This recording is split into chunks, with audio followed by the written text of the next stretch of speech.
भाजपाचे आमदार सुरेश धस आपल्यासोबत आहेत। सर, तुम्ही आज दादांची पुन्हा एकदा भेट घेतलेली आहे। आज सभागृहामध्ये बीड प्रकरणावरती मुख्यमंत्री बोलणार आहेत, या अनुषंगाने काय चर्चा झाली?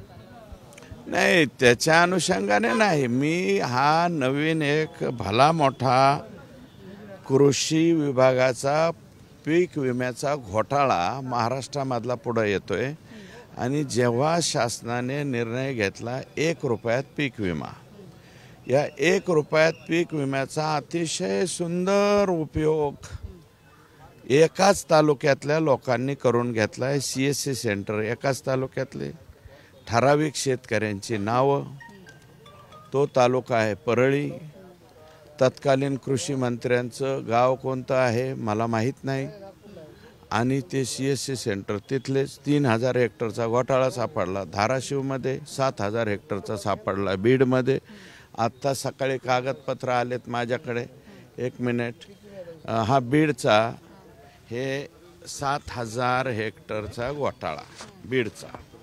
हे शेतकरी जमिनी कोणाच्या आहेत? गायरान जमीन, दर्गा पीर हजरत काजी मोहम्मद जमीन, सरकारी गायरान जमीन, ग्रामपंचायत चिंचोली माळी, हे गाण्याचे गायरान जमिनीवर विमे भरलेत। कुठं? तालुका केज, शेतकरी कुठले? परळीचे, आणि आता 25% अग्रिम रक्कम। मग आमचा पीक विमाच भेटाना ना, 2023चा भेटाना शेतकऱ्याला। मग ह्याच्या ज्या तुम्ही पारदर्शक आहात ना, कंपनी पारदर्शक आहे, तर कंपनीने कोणत्या शेतकऱ्यांनी विमा भरला हे कंपनी का जाहीर करीत नाही? त्याचं कारण हे आहे।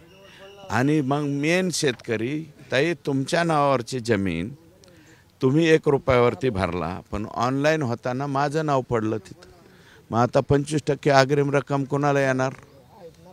मला येणार।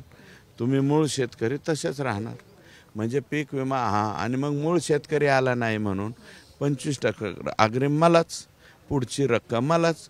त्यातले ठराविक विषय काढता, तो विषय पीक विमा असेल, बीडचं देशमुख प्रकरण असेल, दोन्ही गोष्टी एकाच व्यक्तीकडे जाऊन जुळतात? मला वाटत नाही। आता आज उत्तर मिळेल, अजून चौकशी व्हायची, मी चौकशी होईपर्यंत नाव कुठं घेतलंय? सभागृहामध्ये मी फक्त आकाच म्हणलेला आहे, अजूनही मी आकावर ठाम आहे। आज मुख्यमंत्री बोलणार आहे सभागृहात। मुख्यमंत्री महोदयांनी सांगितलंय 11 वाजता मी उत्तर देतो। SITची मागणी माझीच आहे, SITच्या बाबतीमध्ये काय उत्तर देतात तेच ऐकायला आता मी सभागृहाकडे चालू। वाटतं कारवाई होईल, वाटतं योग्य पावलं उचलली जातील? 100% आमचा देवेंद्र फडणवीस साहेबांच्या वरती विश्वास आहे।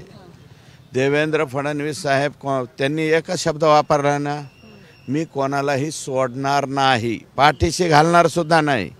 पाठीशी घालणार नाही हा जरा सौम्य शब्द झाला, सोडणार नाही हा शब्द वापरलाय ना त्यांनी। मग ते कोण आहेत? राज्याचे प्रथम नागरिक आहेत, राज्याचे मुख्यमंत्री आहेत, सदनाचे नेते आहेत, आणि राज्याचे मुख्यमंत्री सोडा, शक्यतो काही मंत्रीसुद्धा, मला माहिती आहे अजितदादांना मी ओळखतो, अजितदादा गुन्हेगारांच्या आणि यांच्या बाबतीत कधी फोन लावलेला सुद्धा मी बघितलेला नाही।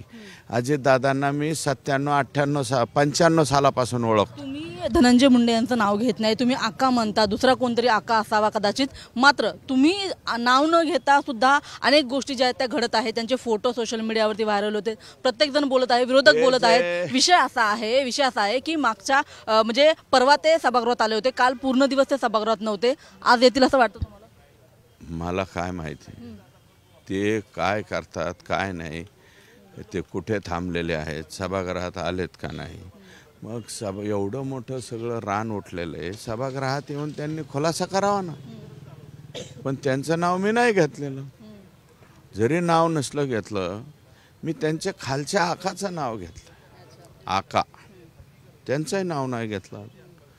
विष्णू चाटे आत्ताशी अटक झाले, अहो आकांचं किंवा ज्यांच्या आदेशावरती कुणी काही उद्योग केलेला आहे असा, अहो तुम्ही पोस्टमार्टम रिपोर्ट बघितला का संतोषचा? बघितला का?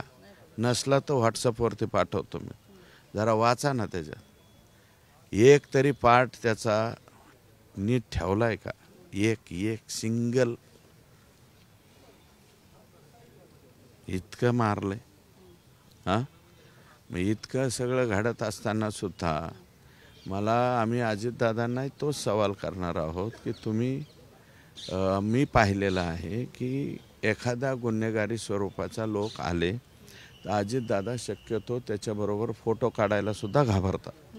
ए बाबा तू माझ्याबरोबर तुम्ही जे आका म्हणत आहात त्या आकाचे फोटो राष्ट्रवादीच्या नेत्यांसोबत पण आहेत, भाजपाच्या नेत्यांसोबत पण आहेत.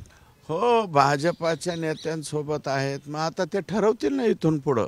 आता मुख्यमंत्र्यांच्या सोबत आहे. मग आता त्यांना घेऊन कोणी गेल्याच्या नंतर मुख्यमंत्र्यांना साधी ओळखही नीटनाटकी नसेल त्यांची बरं का.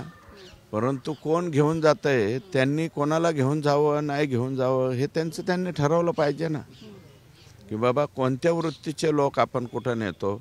आम्ही नाही बाबा कधी नेत मुख्यमंत्र्यांकडं झंटा भंटा असलेले लोक आम्ही नाही नेत. जरा नीटनाटके असलेले लोक नेतो. हे असे कोणाचंही काही म्हणजे मुख्य प्लॉटच्या जागा दिसल्या, मोक्याच्या जागा दिसल्या की ह्या आमच्याच जागा असे म्हणणारे लोक आम्ही काय मुख्यमंत्र्याकडे नेत नाही. आपण पाहत आहोत की तशा पद्धतीने धनंजय मुंडे यांचं नाव सुरेश धस घेत नाही आहेत, मात्र अनेक गोष्टी त्यांच्याकडे जात आहेत, अनेकांचा इशारा त्यांच्याकडे आहे. आणि या सगळ्या प्रकरणामध्ये धनंजय मुंडे यांनी स्वतः सभागृहामध्ये खुलासा करावा अशा पद्धतीचं खरं तर आव्हानच सुरेश धस यांनी आपल्याशी बोलताना केलेलं आहे. कॅमेरामन रोहित शिगवणसह मी रुपाली बडवे, साम TV, नागपूर.